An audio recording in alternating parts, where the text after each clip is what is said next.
Hello, कसे आहात? आले मी रंगी दुनिया के संगी हम न होते यारा, जिंदगी भी मुझसे खफा हो गई, तेरा जिक्र जिसमें हुआ न हो। टिप टिप बरसा पानी, पानी में आके लगाई.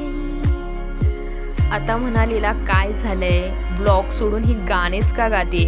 अरे विचार करा ना, जर समोर मोसम असं असेल, धुवांधार पाऊस असेल, जागा शांत असेल आणि बरंच काय काय. त्यामुळे आता तुमच्या आग्रह खातर हा व्लॉग जरा मोठा आहे, पण तुम्हाला पाहायचा आहे. कारण तुम्हीच म्हणालात ना, तू तिथे गेल्यानंतर किती एन्जॉय करते, कशी जातेस, किती किलोमीटर जाते, जाताना येताना काय करतेस, या सगळ्या गोष्टी तुला सांगायच्यात. त्यासाठी हा व्लॉग थोडासा मोठा असणार आहे, पण हो तुम्हाला नक्कीच आवडेल. मी केलेले प्रत्येक आनंदमय क्षण या व्लॉगमध्ये तुम्हाला पाहायला मिळणार आहे. आणि हो, अहमदनगरमध्ये काय काय फिरायला आहे हे सुद्धा तुम्हाला पाहायला नक्की मिळेल. त्यामुळे तुम्हाला प्रत्येकाला हा व्लॉग शेअर करायचा आहे बरं का. चला सुरुवात करूयात. नगर शहरापासून, म्हणजे अहमदनगर जिल्ह्यामधील नगर हे शहर, नगर शहरापासून 46 किलोमीटर अंतरावर आपल्याला जायचंय. त्यानंतर आपल्याला लागतो पारनेर तालुका. पारनेर तालुक्यापासून पुन्हा 6 किलोमीटर पुढे जायचंय. आणि ज्यावेळी तुम्ही हा प्रवास करत असाल त्यावेळी तुम्हाला आजूबाजूची झाडी, घाट, पाणी, मोरांचे आवाज, पक्ष्यांचे आवाज, धुके पडलेलं बरंच काहीतरी पाहायला मिळणार आहे. आणि हे सगळं पाहत इथे सगळीकडे तुम्हाला थांबत मग पोहोचायचं आहे पारनेर तालुक्यापासून 6 किलोमीटर लांब, म्हणजे सिद्धेश्वरवाडी या ठिकाणी. या ठिकाणी आहे निसर्गाच्या कुशीत वसलेलं सिद्धेश्वर मंदिर. हो, पारनेर पासून आम्ही आमची मोपेड सोबत घेतली आणि निघालो. मी आणि हा माझ्या या व्लॉगमध्ये माझ्यासोबत प्राजक्ता देखील असणार आहे. आम्ही दोघी निघालो, थोडीफार कसरत केली आणि चालतच होतो. जाता जाता जेव्हा गाडीवर होतो त्यावेळी आजूबाजूला बरंच काही पाहायला मिळालं. विटांच्या भट्टी, तर निसर्गाचं वातावरण, धुकं पडलेलं, पाऊस, सगळं काही पाहत होतो. मनात प्रश्नही होता, आज सिद्धेश्वर मंदिर या ठिकाणी गर्दी असायला हवी. कारण जर फक्त मुली जायचं म्हटलं तर हे खूप एकांती ठिकाण आहे, खूप शांत ठिकाण आहे आणि प्राण्यांचा वास देखील या ठिकाणी असतो. त्यामुळे जाताना जरा ग्रुपनेच जावं. मग लक्षात आलं, अरे आज तर सोमवार आहे आणि सोमवारी या ठिकाणच्या मंदिरामध्ये नक्कीच गर्दी असणार. मग काय, थांबवली गाडी, कारण पाऊस सुरू झाला होता आणि मग मला खाली उतरण्याचा मोह आवरला नाही. मी फिरत होते, निसर्गाचं वातावरण पाहत होते, शांत होते आणि बरंच काहीतरी मला वाटत होतं. पुढे जायचं होतं, पण मंदिराकडे जाण्या अगोदरच थपकले होते, कारण मला तिथे बसायचं होतं. माझ्या पाठीमागे दिसतंय ना तुम्हाला ते धुकं लांब डोंगरावर, हो त्या ठिकाणी मला जायचं होतं. पण मात्र आम्ही दोघीच होतो, त्यामुळे तिथे जाण्या इतपत हिंमत तर आमची झाली नाही. मात्र तुम्हाला जर ग्रुपने जायचं असेल ना तर एकदा त्या डोंगरावर नक्की जा. गेल्यानंतर तुम्हाला हा छोटासा पूल दिसेल. खरं तर खूप जास्त पाऊस या ठिकाणी झालेला नव्हता, त्यामुळे अजून इथे धबधब्याचं स्वरूप आलं नाही. चला आता मंदिराकडे निघूयात. या ठिकाणाहून उतरत तुम्हाला जायचं आहे मंदिराकडं. दिसले ना ते लांब मंदिर. आता मंदिराच्या आवारामध्ये गेल्यानंतर पहिल्यांदा काय पाहायचंय हा तुम्हाला पडलेला प्रश्न. मात्र मी तर ठरवलं होतं, काही पाहण्या अगोदर, निरखण्या अगोदर, निरीक्षण करण्या अगोदर आपण अगोदर मंदिरामध्ये जाऊन दर्शनच घेऊयात, जेणेकरून दर्शन घेतल्यानंतर मन प्रसन्न होईल आणि बाकी जे काही निसर्गाचं सौंदर्य आहे, खोल अशी दरी आहे, पूर्णतः निसर्गमय वातावरण आहे, ते आपण तरच पाहू शकू जेव्हा देवाचं दर्शन होईल. आणि त्यामुळे मीही निघाले देवाचे दर्शन घ्यायला. आता तुम्ही विचाराल, देव करतेस, मात्र कोणता देव आहे ते तर सांगशील? तर हो, चहूबाजूने नटलेल्या निसर्गाच्या वातावरणामध्ये सिद्धेश्वर मंदिरामध्ये आहे भव्य दिव्य असे महादेवाची पिंड. तसं तर माझं हे नेहमीच आहे. जेव्हा मी महादेवाच्या मंदिरात जाते ना, मला कोणीतरी सांगितलंय की आपली जी इच्छा असते ना, ती इच्छा नंदीच्या कानामध्ये सांगायची, म्हणजे महादेवापर्यंत ती लवकर पोहोचते. त्यामुळे मी प्रत्येक ठिकाणी नंदीच्या कानामध्ये काही ना काही सांगतच होते. ते पावसाची थेंब पडताना दिसत आहेत ना, कारण येथूनच सुरुवात झाली होती पावसाला. आणि ह्या पावसाचे परिवर्तन पुढे जाऊन नेमकं कशामध्ये झालं ना ते तुम्हाला पाहायचंय. त्यामुळे हा व्लॉग शेवटपर्यंत पहा. आणि हो, थांबा, चॅनल सबस्क्राईब केलंय ना, करा की चॅनल सबस्क्राईब आणि व्हिडिओ जास्तीत जास्त शेअर करा, जेणेकरून तुम्हाला सुद्धा पुढच्या वेळी इथे यायचं असेल तर तुम्हाला माझा हा व्लॉग तर पाहता येईल, कुठे काय आहे नाही ते पाहण्यासाठी. चला आता सुरुवात करू का या सिद्धेश्वर मंदिराचा इतिहास सांगायला. म्हणजे खूप जास्त मी इतिहास सांगत बसणार नाहीये, पण थोडक्यात माहिती तर जाणून घ्यायलाच हवी ना. मंदिर हे अत्यंत साधे असून आतमध्ये कोणत्याही प्रकारचे कोरीव काम दिसून येत नाही. एक वेगळी गोष्ट येथे दिसून येते ती म्हणजे मंदिरातील नंदीचे स्थान. इतर शिवाच्या मंदिरात नंदीचे स्थान हे पिंडीच्या बरोबर समोरच्या बाजूला असते, परंतु येथे नंदी मंडप हा विरुद्ध बाजूला असलेला दिसून येतो. मंदिराचा परिसर हा अत्यंत आल्हाददायक आहे. मंदिराच्या मागच्या बाजूच्या आवारात गणपती, विष्णू, शंकर पार्वती यांच्या जुन्या मूर्ती ठेवलेल्या दिसून येतात. कदाचित प्राचीन मंदिरात या मूर्ती असाव्यात असे वाटते. मंदिराच्या मागे असलेल्या दरीत उतरण्यासाठी पायऱ्या असून पक्षी निरीक्षण करण्यासाठी ही उत्तम जागा आहे. मंदिराच्या शेजारी उत्तम बांधकाम असलेली पुष्करणी दिसून येते. पुण्यापासून पारनेर आणि परिसर हा एका दिवसात सहज बघून होऊ शकतो. जवळ असलेल्या पारनेर गावाला सुद्धा बराच मोठा इतिहास लाभलाय. सेनापती बापट यांचा जन्म हा पारनेर गावातला. मध्ययुगीन कालखंडात पारनेर गावाभोवती तटबंदी होती. असं बरंच काहीसं या पारनेर तालुक्यामध्ये पाहावयास मिळतं. चला, दरीबद्दल विषय निघालाच आहे तर सांगूनच टाकते. मंदिरापेक्षा सुद्धा आकर्षक आहे ती मंदिराच्या पाठीमागची ही दरी. होय, या ठिकाणी आल्यानंतर तुम्हाला थोडंसं थांबायचंय. मंदिराच्या पाठीमागून आल्यानंतर तुम्हाला या पायऱ्या उतरत उतरत खाली यायचंय. पाऊस सुरू असेल तर खरंच मजा वेगळीच. मात्र येताना जरा सावधगिरीनेच या, कारण की या ठिकाणी सुसाईड पॉइंट सुद्धा आहे. त्यामुळे लहान मुलांना शक्यतो या मागच्या बाजूने आणूच नका. मी तुम्हाला दाखवते की तो जो सुसाईड पॉइंट आहे तिथे कशा पद्धतीने जायचं.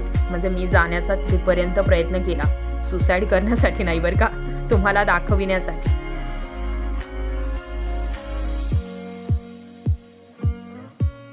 तर हे सगळं पाहत होते, निरीक्षण करत होते, बघत होते.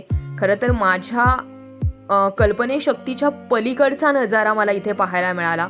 उगीच लोक नाही म्हणत का पावसाळा पाहिजे, पावसामध्ये खरंच खूप भारी वातावरण होतं. आणि हो, हेच ते वातावरण होतं जे मला तुम्हाला दाखवायचं होतं. आणि खोल दरीमध्ये जेव्हा हा पाऊस सुरू झाला ना, गेले त्यावेळी खूप पाऊस नसल्यामुळे धबधब्यात स्वरूप नव्हते किंवा छोटे झरे सुद्धा वाहत नव्हते.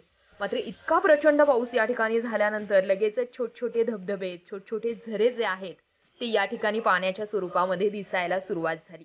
मग काय, प्राजक्ता म्हणाली मला सुद्धा यायचंय हा.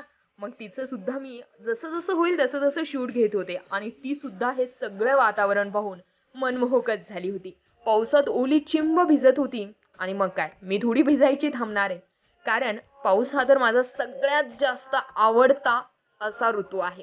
आणि मग ह्या पावसामध्ये मी भिजत होते. ज्यावेळी खाली उतरतो ना, त्यावेळी आतमध्ये गेल्यानंतर तुम्हाला पुन्हा एक महादेवाचं मंदिर लागणार आहे. तिथे पिंड आहे. आतमध्ये खूप जास्त काळोख आहे, त्यामुळे तुम्हाला पूर्णतः ते चित्र दिसतायत की नाही मला सांगता येणार नाही. मात्र थोडेफार दिसतायत तर पहा. अलीकडच्या बाजूने नंदी आहे आणि पलीकडे महादेवाची एक छोटीशी पिंड आहे. आतमध्ये सुद्धा पूर्णतः पाणी साचलेलं होतं. खरं तर पूर्णतः दगडामध्ये झालेले हे काम आहे, त्यामुळे दगडामधून काही प्रमाणावर पाणी खाली ओझरतं आणि त्यामुळे या ठिकाणी पूर्णतः ओलावा निर्माण झाला होता. आणि त्यानंतर जायचं आहे तुम्हाला ही दरी पाहण्यासाठी. मला विश्वास वाटत नाही खरंच की इथे असं काही मला पाहायला मिळणार आहे. त्यामुळे मी सुद्धा प्राजक्ताला म्हणत होते की खरंच मी विचारच केला नव्हता की असं काही या ठिकाणी असणार आहे. बघतच राहिले कारण समजत नव्हतं काय बोलावं, कसं बोलावं, किती बोलावं.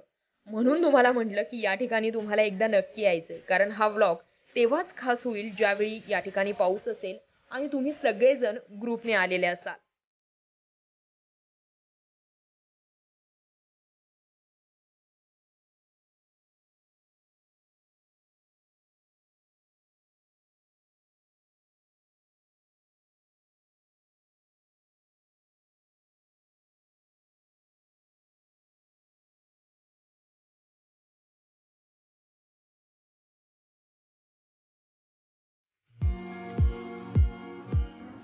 ही दरी पाहायला यायचं असेल तर दोन मार्गे आहे. एक मंदिराच्या मागच्याच बाजूने, दोन बाजूने तुम्ही येऊ शकता. या पायऱ्या उतरताना मी दिसते ना, खरं तर अगोदर तुम्ही त्या साईडच्या पायऱ्या उतरताना पाहिल्या आणि ज्यावेळी तुम्ही इथे खाली याल त्यावेळी आणखी तुम्हाला एका ठिकाणी पायऱ्या दिसतील, त्या सुद्धा तुम्ही उतरून या ठिकाणी येऊ शकता.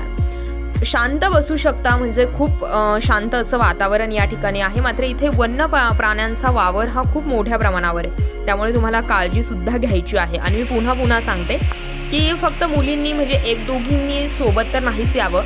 जर यायचं असेल तर ग्रुपनी या, तुम्ही तुमच्या फॅमिलीसोबत या, किंवा तुम्ही ज्या व्यक्तींसोबत स्वतःला सुरक्षित असं वाटत असेल तुम्हाला त्याच व्यक्तींसोबत या. म्हणजे जास्त व्यक्तीसोबत ठेवा, एवढेच मला तुम्हाला यातून सांगायचं आहे. कारण खूप असा शांत परिसर या ठिकाणी आहे. तुम्ही आवाज दिला तरी या ठिकाणी कोणी येणार नाही आणि मोबाईलची रेंजसुद्धा या ठिकाणी जाते, त्यामुळे तुम्हाला फोनही कुणाला करता येणार नाही. आणि पूर्णतः मी या ठिकाणी भिजलेलो होतो, तरीही पावसात जायचंच होतं, त्यामुळे पावसामध्ये सुद्धा भिजतच राहिले.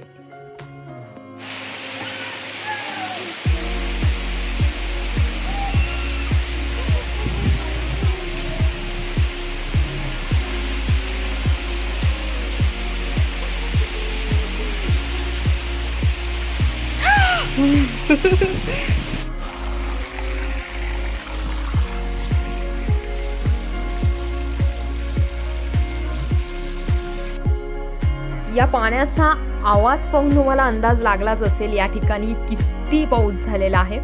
पुन्हा दरीच्या खालच्या बाजून मी वरती यायला सुरुवात केली. पाणी इतकं वाहत होतं की भीतीसुद्धा होती, पाय घसरत होती काय म्हणून. पण खूप हळूहळू आम्ही सगळा ब्लॉग जो होता हा शूट करत होतो, पावसामध्ये भिजत होतो. कारण लॉकडाऊनच्या काळामध्ये सगळेजण घरामध्ये होते आणि एखाद्या ठिकाणी गेल्यानंतर त्या वातावरणाचा पुरेपूर जर आनंद आपल्याला घेता आला नाही तर मग तो ब्लॉगच काय कामाचा. आता मी पहिला हा माझा असा ब्लॉग आहे की यामध्ये मी सगळं म्हणजे काय काय करते एखाद्या ठिकाणी गेल्यानंतर ते सगळं दाखवले, म्हणजे छोटे मोठे सगळे गोष्टी. नाहीतर मी तुम्हाला फक्त या ठिकाणचा परिसर दाखवला असताना माहिती सांगितली असते. मात्र तुम्ही मला कमेंट करून विचारलात की तुम्ही सांगा तुम्ही कुठे जाता, कसे जाता, तिथे गेल्यानंतर काय काय करता, खाता का, पिता का, म्हणजे सगळ्याच गोष्टी तुम्ही मला विचारत होत्या. त्यामुळे सगळ्यात छोट्या छोट्या गोष्टी ज्या आहेत त्या मी या ब्लॉगमध्ये टाकलेल्या आहेत. जसं मी सांगितलं की छोटे छोटे पाण्याचे जे झरे आहेत ते सुरुवात झाली होती, पाऊस झाला होता, त्यामुळे या खडकावरून खूप सुंदर आणि छान आणि शांत असं पाणी हे वाहत होतं. त्यामुळे मीही या डोंगरावर चढले आणि या पाण्याचा जो होता तो आनंद घेत होते.